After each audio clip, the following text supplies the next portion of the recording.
മാന്യസ്നേഹിതരെ, ഏവർക്കും സന്തോഷം നിറഞ്ഞ ക്രിസ്മസ് പുതുവത്സരാശംസകൾ. ലോകമെങ്ങും ഉത്സവലഹരിയുമായി വീണ്ടും ഒരു ക്രിസ്മസ് വരുന്നു. ലോകരക്ഷകനായ യേശുവിൻ്റെ ജനനം കൊണ്ടാടപ്പെടുന്ന ഈ ആഘോഷം ചരിത്രത്തിൻ്റെ ഭാഗമായത് AD 1038 ക്രിസ്തുവിൻ്റെ ജനനവുമായി ബന്ധപ്പെട്ട് നടത്തപ്പെടുന്ന ആഘോഷങ്ങൾക്ക് നൽകപ്പെട്ടിട്ടുള്ള ക്രിസ്തുമസ് എന്ന പദത്തിൻ്റെ അർത്ഥം ക്രിസ്തുവിൻ്റെ ബലി എന്നാണ്.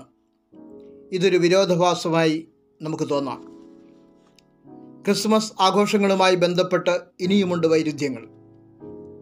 അക്രൈസ്തവമായ പല ആചാരങ്ങളുടെയും ഒരു സമ്മിശ്ര ആഘോഷമായാണ് ഇത് കാണപ്പെടുന്നത്.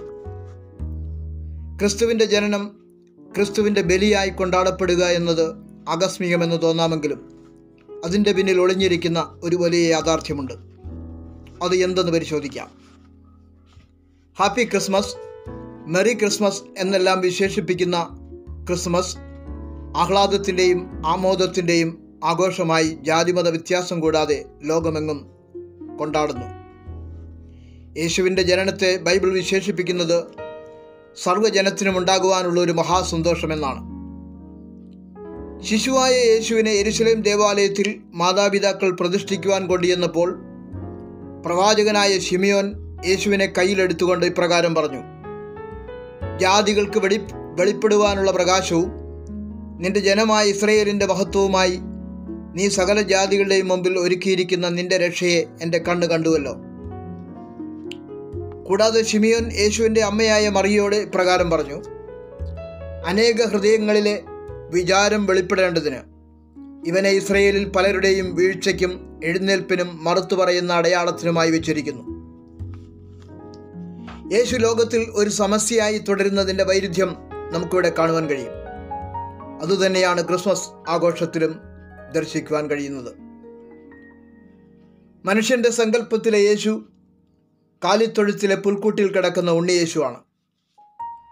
എന്നാൽ പ്രവചന പുസ്തകത്തിൽ യേശുവിനെ വിശേഷിപ്പിക്കുന്നത് ഇപ്രകാരമാണ്: നമുക്കൊരു ശിശു ജനിച്ചിരിക്കുന്നു, നമുക്കൊരു മകൻ നൽകപ്പെട്ടിരിക്കുന്നു, ആധിപത്യം അവൻ്റെ തോളിലിരിക്കും. അവൻ അത്ഭുതമന്ത്രി, വീരനാം ദൈവം, നിത്യപിതാവ്, സമാധാന പ്രഭു എന്നും പേർ വിളിക്കപ്പെടും. മനുഷ്യൻ്റെ ബാഹ്യനേത്രങ്ങൾക്ക്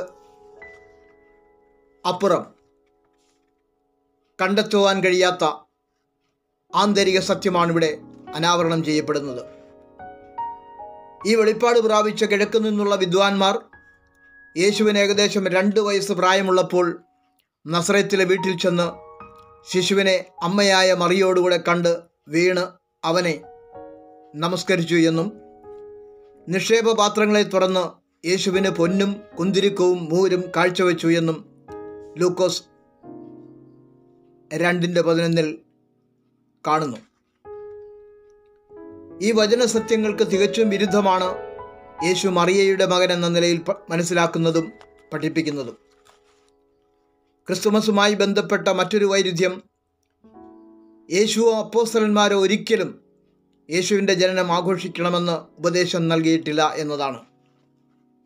അതിനാൽ വേദപുസ്തകത്തിൽ യേശുവിൻ്റെ ജനന തീയതിയോ സമയമോ രേഖപ്പെടുത്തിയിട്ടുമില്ല.